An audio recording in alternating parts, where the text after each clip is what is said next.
No ar. Muito bem, muito bem.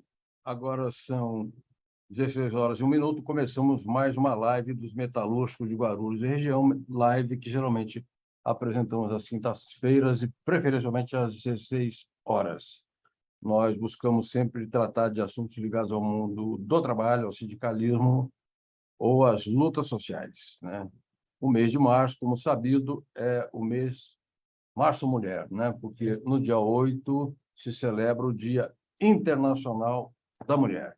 Não é um dia festivo, porque a origem da data é uma origem violenta, né? Trabalhadoras faziam greve nos Estados Unidos, não me lembro exatamente o ano, mas isso é muito tempo, e o patrão trancou as trabalhadoras na fábrica, ou ele botou fogo, alguém botou fogo, e elas morreram asfixiadas. Então, em memória aquelas trabalhadoras que reivindicavam a jornada de 8 horas, condições de trabalho, dignidade, etc., etc., se comemora o Dia Internacional do Trabalho. No Sindicato dos Metalúrgicos, onde eu atuo, João Franzin, que sou eu, jornalista, nós temos um departamento feminino, integrado pela Roseli Lima, pela Raquel e também pela Márcia, e o departamento fará uma série de atividades neste mês, como vem fazendo já há vários anos.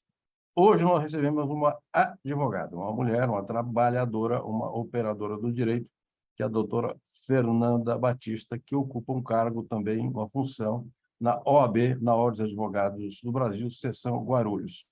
Doutora, muitíssimo obrigado pela sua participação na nossa live. O prazer é todo meu, gratidão estar aqui, é uma honra muito grande, uma responsabilidade, inclusive, vir falar e representando a nossa querida OAB, né? Desde já eu agradeço a confiança, né, do nosso atual presidente, doutor Abner Vidal. Estou na vice-presidência da Comissão da Mulher Advogada, juntamente com a doutora Cláudia Padoan, nossa presidente, então, para mim é uma honra, um privilégio muito grande. Perfeito. Doutora, a OAB não é exatamente um sindicato, nem um órgão de classe. Na verdade, a OAB é uma ordem profissional, né? E ela tem a OAB nacional, a OAB estadual e as Sim. ordens e as seccionais. Então, Guarulhos é uma seccional da OAB São Paulo, é isso? Exatamente. É a 57ª subseção. E o presidente Abner. Abner do quê? Desculpe. Doutor Abner Vidal. Tá. Bom, antes de começar a live, evidentemente, nós estávamos trocando algumas ideias. Eu trabalhei nos anos 70, o primeiro cartório de notas de ofícios de Americana, na Rua 7 de Setembro, o famoso cartório do Linardes. E lá eu era um moleque que atendia os advogados no balcão, os advogados de Americana, Santa Bárbara do Oeste, a Odessa, de São Paulo, etc., etc. Naquela época, eu conhecia de vista, assim, 50, 60 advogados, talvez mais. E advogadas, eu me lembro de 4 ou 5. E observo que, nas últimas décadas, as mulheres avançaram na profissão, na advocacia.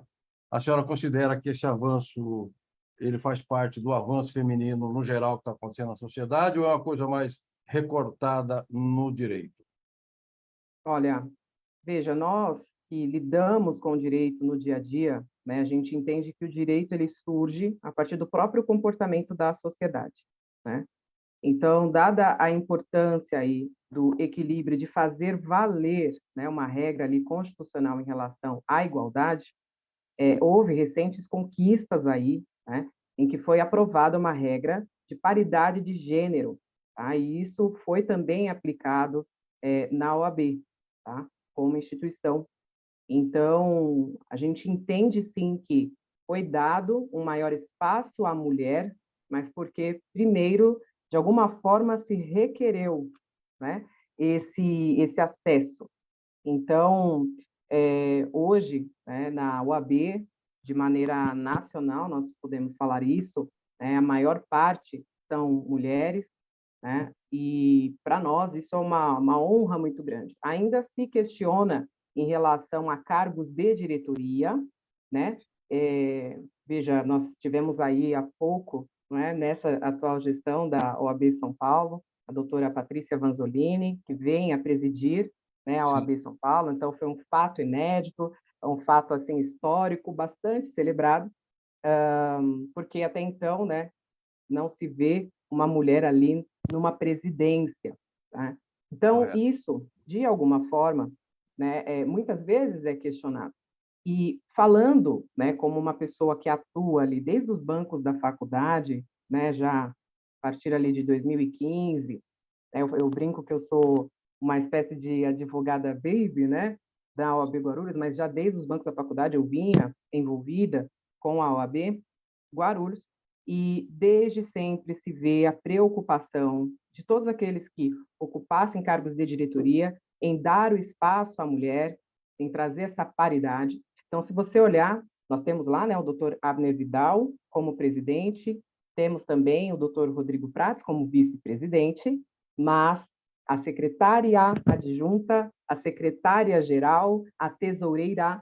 Então, você vê, tá? Isso eu vou dizer até desde as últimas 3 gestões, assim, que a gente vê cada vez mais esse valor, né, sendo acrescentado. Então, sempre a presença da mulher, se não é 50%, é 50% mais ali nos cargos de direção. Então, é sim, né, eu vejo que cada vez mais crescente, né, a forma como a mulher se compromete com o trabalho, com os estudos, e ela vai ganhando espaço, sim, na advocacia e de maneira geral, eu acredito. Perfeito. Doutora, a mulher a advogada, ela tem habilidade mais específica no segmento, porque nós temos o direito criminal, o Sim. civil, trabalhista, a advocacia tributária, a Uhum. advocacia pública, né? Sim. Algum segmento do direito em que a mulher digamos, tem uma expertise maior, ou a mulher toca todos os instrumentos? Olha, eu vou dizer que a mulher toca sim todos os instrumentos, né? Mas não dá para fugir ali do direito de família, do direito previdenciário, que são áreas do direito que parece que atrai, né, a mulher, talvez por um certo valor ali de cuidado que tem, né?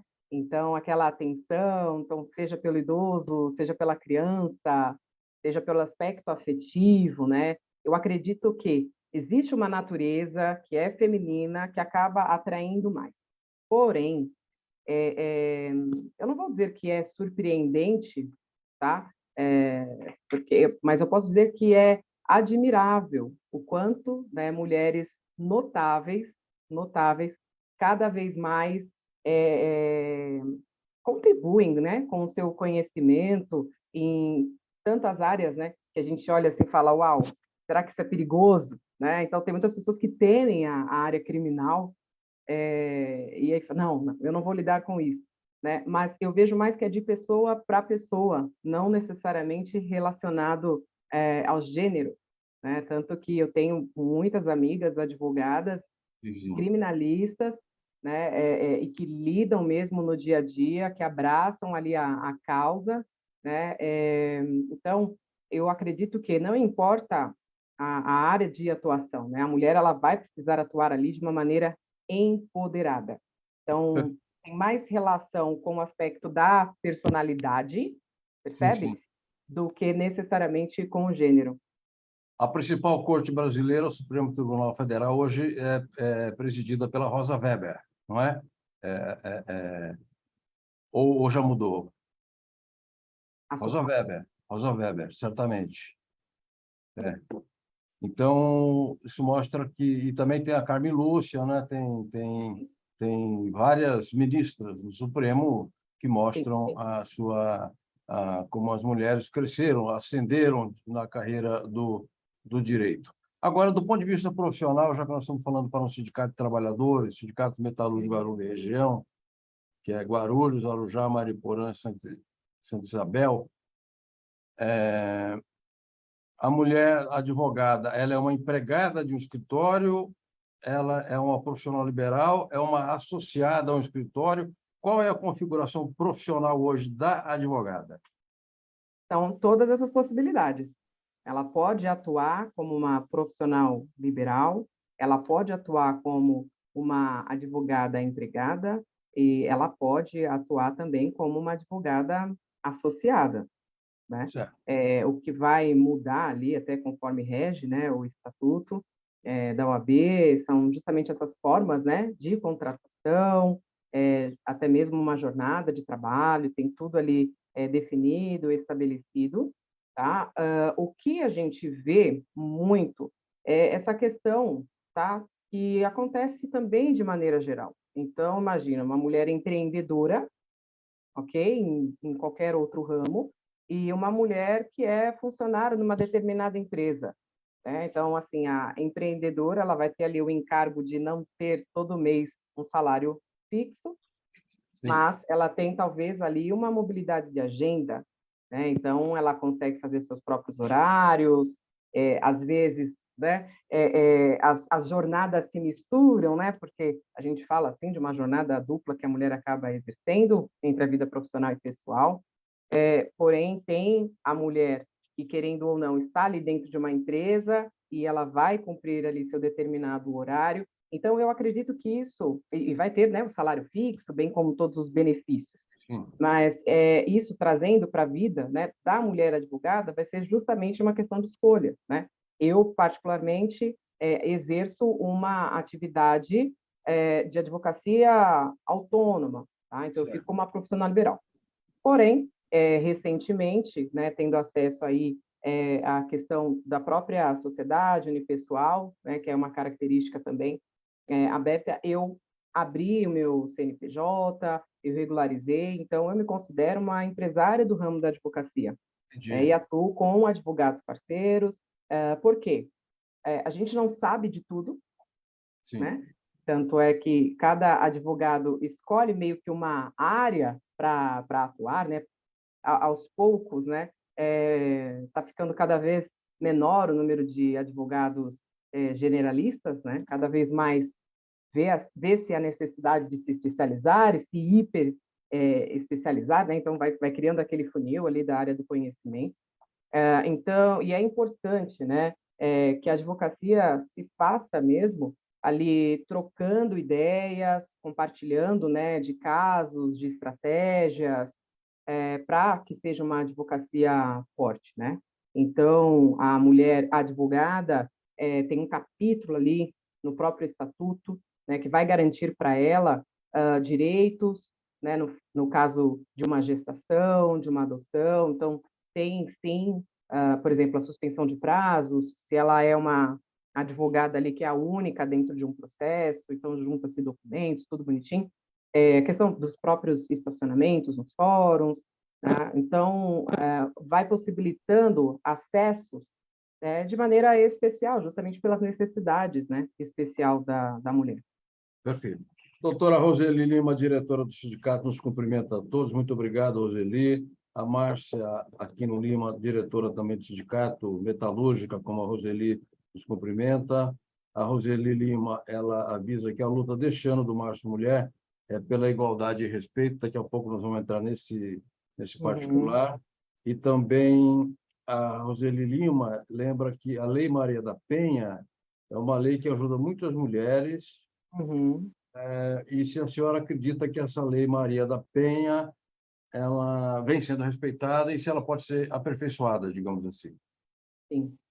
Veja, quando se cria uma lei, nós temos também a interpretação e temos a aplicação. Então, a lei, ela tem um espírito, né? Ela tem ali uma motivação pelo qual ela foi criada. E a Certo. partir disso, tem aquela informação, né, em que tem ali uma explicação, que é o que nós podemos chamar de interpretação dessa lei, e tem a aplicação. E muitas vezes a aplicação precisa de um trabalho interdisciplinar das próprias instituições. E então, pensando na importância da Lei Maria da Penha, pensando na interpretação dela, que existe, né, o mês ali de agosto, que se celebra, né, a data em que a lei foi criada, muito se fala, então cria-se aí essas campanhas de conscientização. Nós temos outras duas datas, né, no próprio calendário também, vai se falar do combate à violência contra a mulher.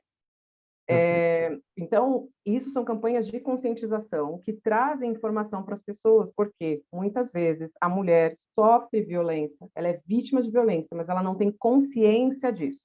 Então, a informação, né, vai trazer esse conhecimento e a mulher vai, enfim, se socorrer daquilo que for necessário. Mas aí tem a etapa da aplicação, tem a etapa de fazer valer. Então, assim, aqui em Guarulhos, né, nós da OAB estamos integrando uma rede de não violência, de combate, né, e de não violência à mulher, em que se possibilita essa interação das várias instituições, então desde o do poder público municipal, passando ali pelo poder policial, né, a saúde, e aí essas instituições que dão todo o respaldo para a mulher vítima de violência. Então, veja, a violência, ela é um ciclo, né? E dentro da advocacia, o que cada vez nós temos batido, não é? Na tecla, é que é uma violência doméstica.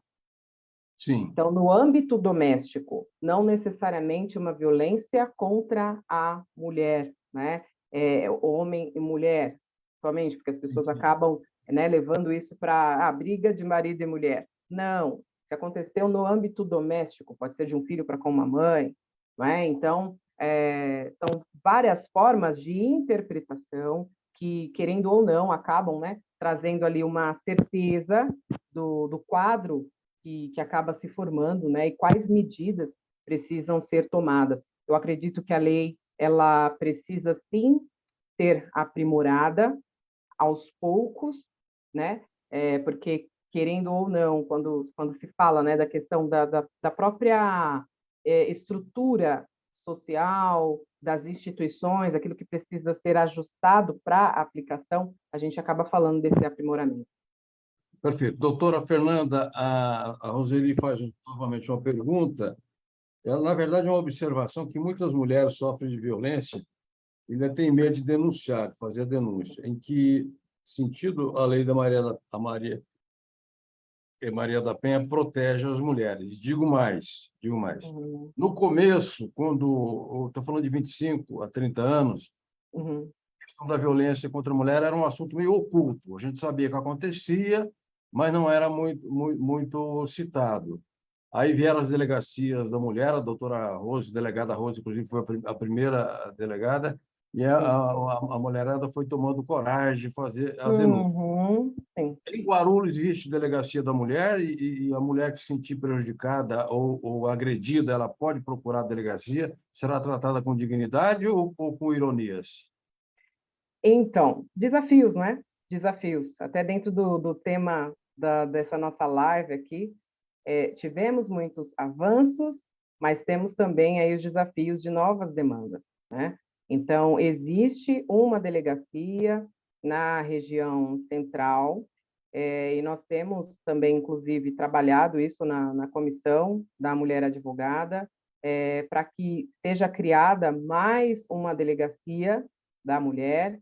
E veja, a lei ela está para proteger, mas por isso que eu falo, a lei ela precisa dos braços que vão acolher esta mulher, tá? Então, além de criar-se aí, aqui em Guarulhos, onde tem uma maior incidência, inclusive, né, dos casos, a gente já coletou aí alguns dados e a gente sabe que é na região ali do Pimentas, né? Veja, ali não tem uma delegacia especializada, tá? Então, precisa haver essa estruturação e, além disso, ter também uma advogada fazendo plantões na própria delegacia, para que possa atender, dar o suporte ali, também jurídico, né, para a mulher vítima de violência. Em Guarulhos, nós temos o Conselho de Políticas Públicas para a Mulher, existem várias iniciativas, né, que tem crescido realmente cada vez mais e abraçado essa necessidade de, de se juntar, de se unir, né? Então, uma mulher que é vítima de violência, ela vai, de repente, fazer uma denúncia, né, que é o Disque 180, e pode ser que ela desista, né, quando dá continuidade, e a demora também dessa resposta tá? Então, quando uma mulher ela é vítima, ela pode ir sim até a delegacia, de lá mesmo ela vai ter a oportunidade de se achar necessário, né? Já é encaminhado um pedido, tá? Para que tenha ali uma restrição, né? De aproximação do agressor. E, veja, é um tipo de violência que, quando a mulher sabe que é incondicionada, ou seja, vai correr, uma vez denunciada a violência, vai correr de maneira natural, independente da vontade dela como vítima, aí ela fica amedrontada, porque ela pensa nos filhos, porque, querendo ou não, né, a maioria das mulheres que são vítimas enfrentam aí uma dependência emocional, tá? E eu não estou falando aqui da dependência financeira, tá? Estou falando realmente da dependência emocional, em que a mulher ela sofre violência, ela é vítima de violência, mas ela ainda acha que ela pode amar por dois, ela ainda acha que a culpa é dela, no que talvez ela possa melhorar. Então, lembra que eu falei dessa questão do ciclo? Aí a mulher volta, né, ali a um estado de não vou fazer nada, não, eu vou esperar, né? Então, existe o fator religioso, essa questão social, né? Porque as pessoas ainda perguntam para a mulher: o que foi que você fez? É a cultura, né? E, Cultura, lamentavelmente. Se entende? se a minha mulher bater em mim, vai ser uma vez só, porque eu vou embora, tá? Não volto mais. Não É, falta muito. nunca mais, não gosto de apanhar. E ninguém merece se apanhar, né? Doutora, o telefone 180 é um telefone nacional para denúncias, é isso? É o telefone Sim, nacional de denúncias? sim, E esse telefone é ligado a um órgão do governo que depois faz a triagem dos encaminhamentos, né? exato. Correto, correto. É, e com relação à Lei Maria da Penha, eu só queria avisar o pessoal da comunicação para nós colocarmos no site do sindicato a Lei Maria da Penha na íntegra, porque se fala muito da lei e não se conhece, digamos assim, o texto. É um texto relativamente curto, e a Maria da Penha é uma mulher de verdade, ela existe, ela é cadeirante, que ela sofreu muitas lesões com os espancamentos, tentativas de assassinato, e, de vez em quando, ela concede entrevistas à TV, Palestra, sim, palestras, trazer a conscientização. exatamente. Agora, doutora, a senhora citou um aspecto, Fernanda, muito importante, que às vezes há uma situação de opressão, não é nem uma violência explícita, que está Uhum, criando condições para uma violência física, um espancamento, sei lá, qualquer gesto mais violento por parte do companheiro. uhum. Quais são os sinais que precedem? É alcoolismo, por exemplo? O alcoolismo é um dos fatores. E como é que a mulher, com quem que ela se aconselha? Com a mãe, com a irmã, com o padre, com o pastor? Como é que ela se cerca de cuidados, de cautelas? Veja, eu acho que a mulher, de um modo geral, para ela ocupar um lugar dentro de si, ela precisa desenvolver autoconfiança, tá?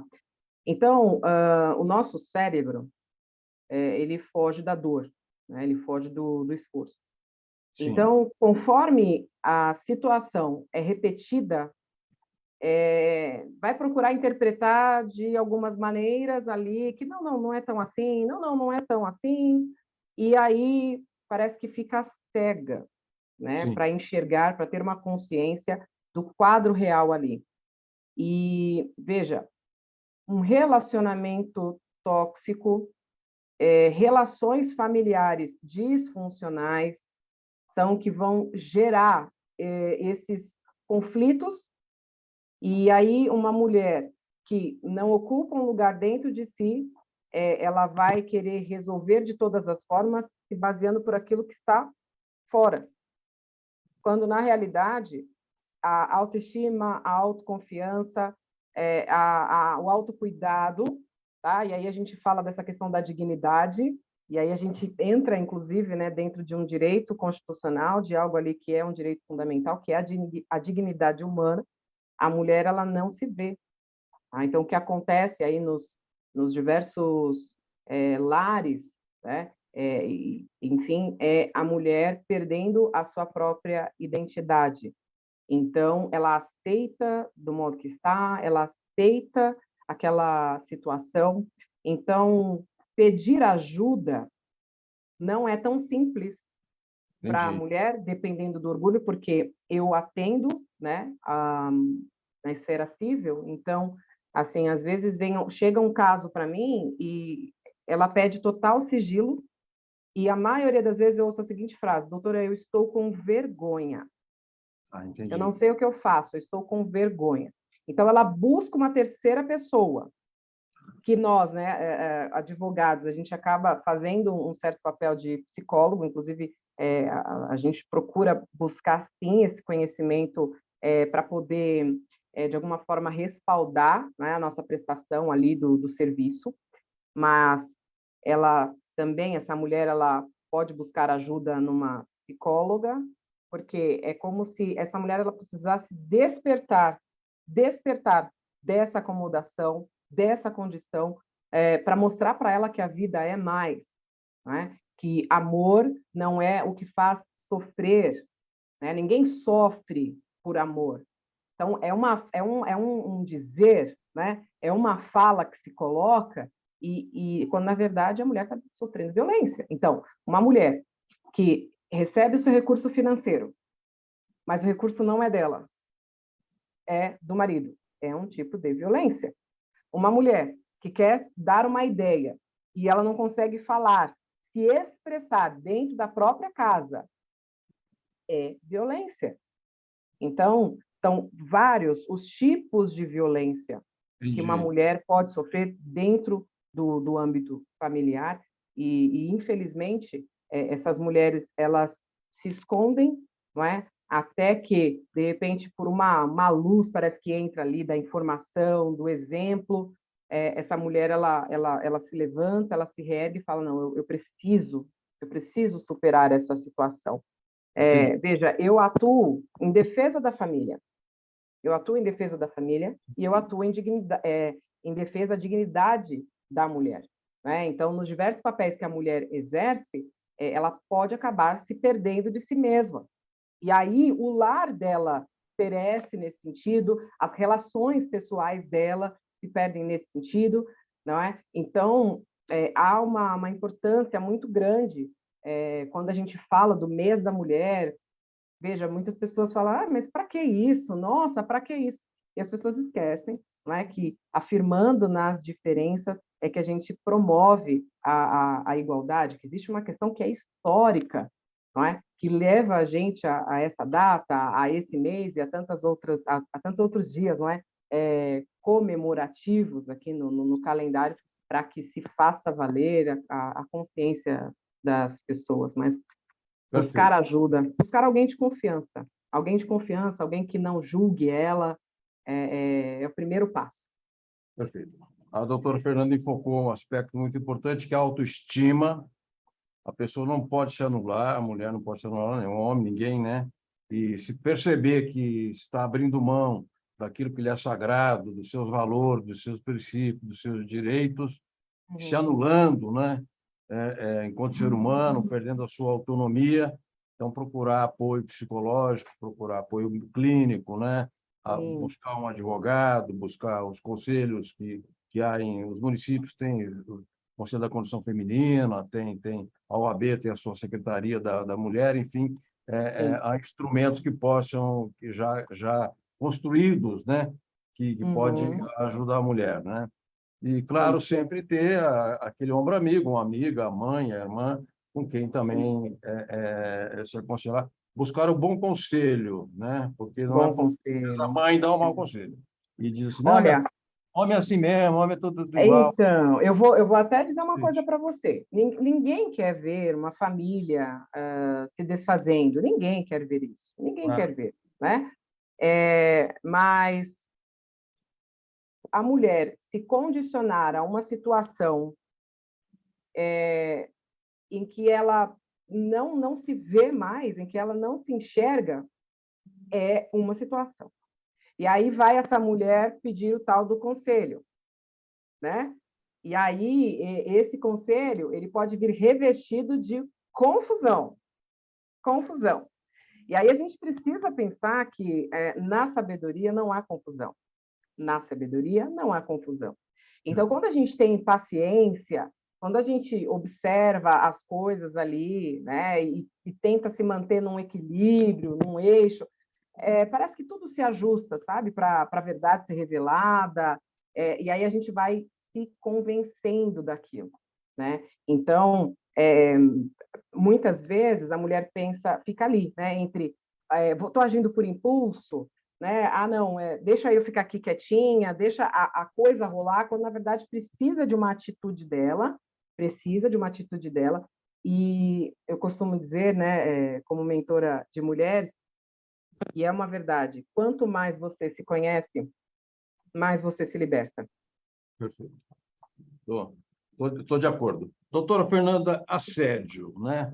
Há vários tipos de assédio psicológico, assédio moral, Sim. assédio sexual. Nos ambientes de trabalho, Uhum. a mulher é subordinada a homens, não é incomum acontecer assédio sexual e assédio moral. Agora, é difícil caracterizar o assédio, quer dizer, juntar provas para o assédio, né? Mas o assédio acontece. Nesse momento em que nós estamos conversando aqui, tem mulher sendo assediada, ou aqui na rua, ou na padaria, ou na escola, Uhum. ou no Uhum. metrô, né? E como é que a mulher ela materializa, ela caracteriza o assédio? São por meio de testemunhas? Como é que comprova o assédio? Olha, o assédio moral, a gente vai pegar a questão de situações que causem humilhação, que causem constrangimento, que causem qualquer tipo de ofensa, tá? E veja, vão ter situações em que outras pessoas vão presenciar. E tá aí uma testemunha, né? Pessoas que podem ajudar ali naquela prova, né? Existem situações em que pode ocorrer esse tipo de assédio. Um exemplo, um grupo de trabalho, um grupo de WhatsApp. Então, também pode caracterizar. Tá? Olha, fazer prova de uma situação de assédio em que aconteceu só entre uma pessoa e a outra é complicado. É Ah, complicado. Porque quando a gente pensa em provas, a gente pensa prova documental, a prova oral, que é a testemunha. Então, essa criação de provas, né, um chat, ou até mesmo uma condição, às vezes, de saúde também, né, em que a pessoa acaba gerando ali, por exemplo, um transtorno de ansiedade, né, e de onde se explica, de onde surgiu, né? Então, assim, pode sim caracterizar algum tipo de prova, né, ainda que de maneira indireta. Então, fazer prova entre uma pessoa e a outra é complicado, mas na maioria das vezes, né, no ambiente de trabalho, quando a gente fala aí de uma situação de assédio moral, na maioria das vezes tem outras pessoas, né, ou pessoas que possam atestar, um exemplo, tá? Por exemplo, a situação de constrangimento aconteceu ali, estávamos eu e a pessoa, mas todo mundo sabe que aquela pessoa, na qualidade ali de liderança, né, porque isso é uma das características aí, em relação para caracterizar o assédio moral no ambiente de trabalho, por conta da hierarquia. Então, a pessoa ali que é líder é uma pessoa tóxica, é uma pessoa difícil de lidar. Então, hoje em dia, as próprias empresas, o famoso feedback, né? Então, já implantaram ali aquele setor que todo mês vai ouvir todo mundo e fica anônimo. E aí, aquele líder, de alguma forma, vão ter ali ou vai ter a estrelinha dourada, né? Ou vai ter o ponto negativo. Porque perfeito. todo mundo que chegar lá e falar, olha, fulano é complicado de lidar, tal. Aí, fulano é complicado de lidar. E aí a própria empresa vai, de alguma forma, criando diagnóstico, tá? Mas, em relação aos meios de prova, a gente vai pegar, assim, questão sempre documental, prova oral ali, de testemunhas que tenham presenciado o fato. Né? Perfeito. Doutora, a sabedoria popular diz assim: cesteiro que faz um cesto, faz um cento. Não é? O assediador, dificilmente, quando chega uma queixa, foi o primeiro assédio, Exato. não é? Ele já tem, digamos, um costume, ele é mais ou menos contumaz no assédio, pode variar de situação para situação, mas ele é um assediador, ele tem esse, digamos, esse É uma instinto, característica, né? com desvio de personalidade, mau caratismo, não sei lá o quê. Sim. Quer dizer que é bom também verificar, no caso de uma trabalhadora, Uhum. verificar, por exemplo, como testemunho, uma pessoa que já saiu da empresa, né? Porque talvez ela diz, não, eu sofri assédio, mas na época eu não pude fazer a Fazer queixa do nada. emprego, mas ela, Uhum. estando mais naquele trabalho, poderá ser um testemunho no justiça do trabalho, enfim, É. para efeitos de reparação moral, não é? Na verdade, assim, não é uma regra, né? A pessoa não está trabalhando mais naquela empresa, né? Ainda mais que se o trabalhador, eu sei que é uma situação bastante complicada, tá? Não estou falando aqui que não é uma situação complicada, mas se uma trabalhadora é testemunha da outra e ambas estão trabalhando, veja, e essa que foi testemunha sofre ali uma demissão posterior a isso, é cabível, né, uma ação aí, porque não se pode, né, tem toda essa questão da liberdade, né, então são vários fatores que envolvem, mas você chegou a comentar da dificuldade, né, do quanto é desafiador a gente identificar a diferença, né, entre os tipos de assédio, ou até mesmo identificar quando é um assédio sexual, né? E, em suma, porque até para o homem é difícil, inclusive já vieram me perguntar, né? Falaram, como é que eu posso ser gentil sem parecer, né, um assediador? Sim, sim, Porque, veja, um homem chegar e elogiar uma mulher, dizer como você está bonita hoje, né? É um elogio. Agora, a sim, partir do momento que elogia e impõe ali uma condição, que a moça precisaria se submeter a algo que vai favorecer a ele, a partir do momento que chama para sair e a menina fala, não, obrigada, né? Toda gentil, né? Não, obrigada. E aí esse homem insiste, e aí esse homem fala, olha, sai comigo, ou, não é? Então, passou do primeiro não, já é um risco, já é um risco. entendi, O assediador já está assumindo um risco. Então, entendi. é importante tratar bem essas relações, né? Teve algumas campanhas aí em relação o fato da mulher que é gentil, que é educada, não quer dizer que ela está afim, não é, do outro, né, de quem está ali galanteando, né? Então, assim, ser educada não quer dizer que eu estou te dando bola, né? Então, a OAB, né, diante também de algumas situações aí que existem, a gente sabe que existe, né? Também tem campanhas, né, que são contra o assédio, Sim. então, assédio não. Então, assim, é importante, né? Acho que as mulheres, elas têm um lugar delas e elas precisam, obviamente, ser respeitadas, né? E aí essas relações de trabalho, que a gente sabe que, querendo ou não, tem, né?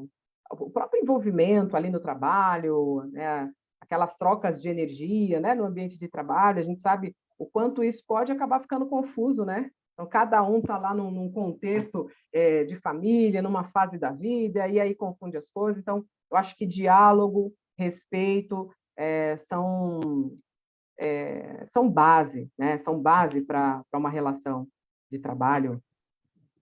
Perfeito. Doutora Fernanda, nós estamos chegando ao final aqui da nossa live. Eu quero dizer que pode haver também o assédio da mulher em relação ao homem, né? Também pode haver, né? Olha, sim, quando a gente fala da hierarquia, quando a gente É. fala da hierarquia, e aí a mulher está lá, né? No seu, ocupando um espaço de poder, ela pode acabar sendo também uma assediadora, né? Às vezes o meu interesse é apenas discutir rock, falar do Lou Reed, do Iggy Pop, do Led Zeppelin, não vai além disso, tá? Então o homem também às vezes comigo já aconteceu, entendeu? E aí eu tive Uhum. que isso aí assim meio É chocante, não é? Porque, poxa, peraí, fugiu do padrão. Eu tive que dar uma desculpa e cair fora, né?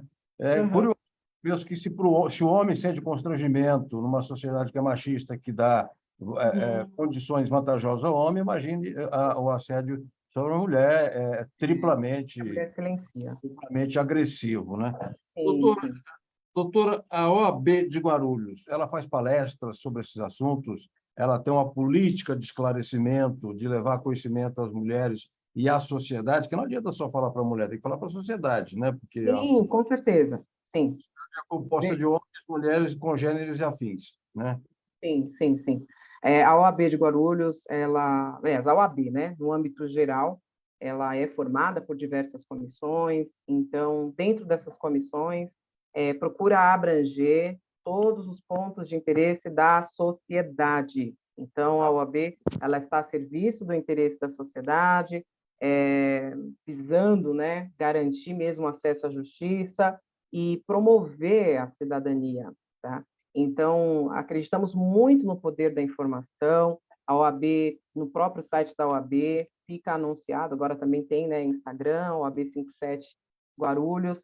Então, lá tem calendários de palestras, e é aberto ao público em geral. Tá? Inclusive, Que nas bom. comissões, a gente também admite colaboradores. Então, temos ali, dependendo do interesse, né? Psicólogos, assistentes sociais, pessoas que não são advogadas, mas podem ser membros voluntários ali, membros que participam, tá? Colaboradores. Então, a OAB, ainda mais, posso dizer, né, dessas gestões a qual eu participei, está preocupada cada vez mais, né, na multidisciplinariedade. Então, essa questão, né, de criar uma interação, muito mais se fala em tecnologia, né? Então, assim, evolução, né? O objetivo é a evolução. Então, a gente fala da evolução do advogado, do estagiário de direito, mas também contribuir para a evolução da sociedade de uma maneira geral. Perfeito. Doutora Fernanda, muitíssimo obrigado. Eu quero estender o meu abraço aqui respeitoso a todas as advogadas, né? Obrigada. E a OAB, a Ordem dos Advogados do Brasil, a minha geração, né? Nós valorizamos muito a OAB porque na luta contra a ditadura, quando o Raimundo Faoro Uhum. era presidente da OAB, a OAB nos ajudou demais. E aqui em São Paulo também, eu não me lembro quem que presidia à época a ordem aqui de São Paulo, mas Uhum. assim, na luta democrática ajudou muito. Democrático. Agora, dia 11 de agosto do ano passado, o nosso sindicato, o Cabeça, o Chorão, os diretores, as diretoras, estiveram Uhum. lá 11 de agosto, no dia 11 de agosto, num Pois grande é, ato democrático, plural muito e bom. amplo em defesa da democracia, porque havia um governo de caráter autoritário e, se Uhum. Uhum. tivesse mantido a devida vigilância e mobilização, poderia ter agredido a Constituição e o Estado de Direito. Felizmente, já se foi embora. Espero que fique lá pelos Estados Unidos, está no sul, que vá para o norte, lá para as Montanhas Rochosas, fica mais longe da gente ainda, que é melhor ainda. Doutora, muitíssimo obrigado, um abraço a todos. Este Eu que conteúdo agradeço. irá para o site do sindicato, vai para o nosso YouTube também, e a gente publica pequenas notas no Facebook, ok? Obrigado, gente. Até a próxima quinta-feira com uma nova live do Sindicato dos Metalúrgicos de Guarulhos e região. Obrigado, cabeça. Obrigado à diretoria. Um abraço. Tchau, tchau, obrigada.